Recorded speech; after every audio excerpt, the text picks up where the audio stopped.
Merci. Écoutez bien, maintenant. Il a un style bien à lui, Soren. Oui. C'est un homme, il vient du Grand Nord. Sa maman était danoise. Oui, c'est ça. C'est un Scandinave d'origine. Moi, je sais tout des Prévost. Alors, il a un style bien à lui. Il faut être concentré.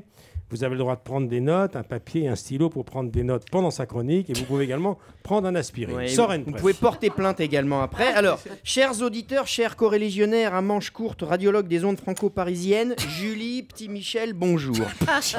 Donc, aujourd'hui, on reçoit Monsieur Horn, explorateur obsédé des grandes enjambées continentales et des traversées aquatiques sur coque de noix, alors que lundi dernier, on recevait Sylvain Tesson, explorateur obsédé des grandes enjambées continentales et des traversées aquatiques sur coque de noix. Dites Michel, on a un forfait grand voyageur, option frénésie du grand large, dépassement de soi, assuré au tiers, bris de glace avec franchise ou quoi? Soit, moi ça ne me dérange pas car ces gens me font rêver. Mais pour moi, il y a une différence entre Monsieur Tesson de la semaine dernière et Monsieur Horn, c'est que ce dernier ne m'impressionne pas. Car j'ai...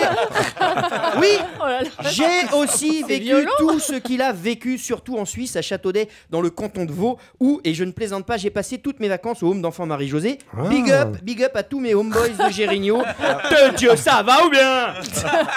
Cette proximité du souvenir m'interdit pour l'instant de dire bonjour à Monsieur Horn. Je répondrai toutefois à son courrier, car je suis libertine, je suis une catin de la correspondance épistolaire.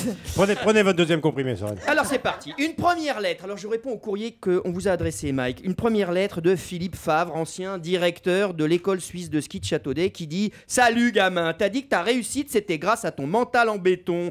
Est-ce que t'aurais pu y arriver aussi avec un mental en contreplaqué ou en laine de verre? Adieu Mike. Et PS, avant de rentrer au village, si tu peux me ramener une lavette de Paris. Alors, Mike, je vais répondre à votre courrier car pour moi, c'est surtout ça l'aventure. Cher Monsieur Favre, pour ce qui est de lavette, Mike fera son possible pour vous en ramener une bien française.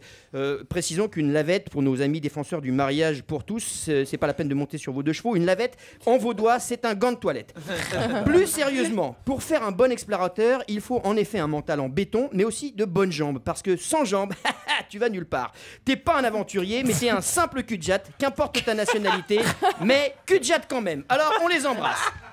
Une deuxième lettre de Otto Anderegg de Gérigno qui dit: Otto. D'Ivoire, paraît qu'un jour en pleine expédition, il y a un Inuit qui s'appelle Simon qui est venu à ton secours. Un Inuit qui s'appelle Simon, mais t'es royé ou bien? C'est comme si je te disais qu'un Pashtun qui s'appelle Bernard veut jouer au Scrabble avec toi à Kaboul. Ça quoi? C'est quoi ce commerce? Allez, adieu. Puis si tu veux venir à la maison passer la panosse, c'est quand tu veux. Mike, je connais ce monsieur Anderegg, il ne mâche pas ses mots, mais on va lui répondre. Cher Otto, un Inuit qui s'appelle Simon, est-ce bien important? Ce qui est intéressant dans l'information que vous soulevez, c'est qu'en plein milieu de nulle part, dans le froid et la neige, lorsqu'on connaît l'avarie et qu'on frôle le drame, on peut toujours être sauvé par un autochtone, et ça, c'est Inuit. Ouais. Magnifique. Voilà ma réponse. Fantaisie, calembour, rire enregistré de sitcom, arrêt au stand et changement de pneus. Changement de pneus. On vient d'échanger. Voilà, ça y est, c'est bon, je peux repartir pour une troisième lettre de Guillaume Tell et Faune, sa fille, je sais, c'est pas courant d'appeler sa fille Faune au Tell, qui dit: pour ta dernière expédition Pangaea, tu étais régulièrement entouré de jeunes, parce qu'en Suisse on dit les jeunes, les jeunes explorateurs en herbe que tu sélectionnais sur dossier après un stage de 10 jours à Châteaudet. Est-ce que ces jeunes se baignaient dans les gouilles? Alors, Mike, cette lettre n'a pas été censurée, ça ne l'empêchera pas d'avoir une réponse cinglante de ma part. Précisons qu'une gouille est une flaque d'eau vaudoise. Cher Monsieur Tell, sélectionner un jeune pendant 10 jours sur un dossier, à la fin, ça peut abîmer le dossier, sauf si c'est un dossier en carbone. À la place de Mike, j'aurais plutôt balancé tous ces jeunes droit dans l'eau de la Sarine, d'en haut le Pont-Turian, et j'aurais gardé les survivants, c'est-à-dire les meilleurs, ceux qui savent nager. Voilà, j'en ai fini avec ce courrier plein de petits private jokes, bien évidemment, mais ça me fait plaisir. Et avant de partir, et de laisser partir Mike Horn vers l'horizon incertain de sa vie inventive, putain, je me fais chialer tellement c'est beau ce que je dis. Je lui donne rendez-vous à la cabane de la Sarouche sur la piste bleue de la Braille. Et là, je ne vais pas lui dire au revoir Mike, je vais plutôt lui dire adieu Mike, bien ou bien?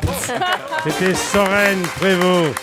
Soren va donc s'arrêter au stand pour changer les pneus, rire enregistré, sitcom, fantaisie, calembour. Soren Prévost. Merci beaucoup. À revoir sur europe1.fr. Bien sûr.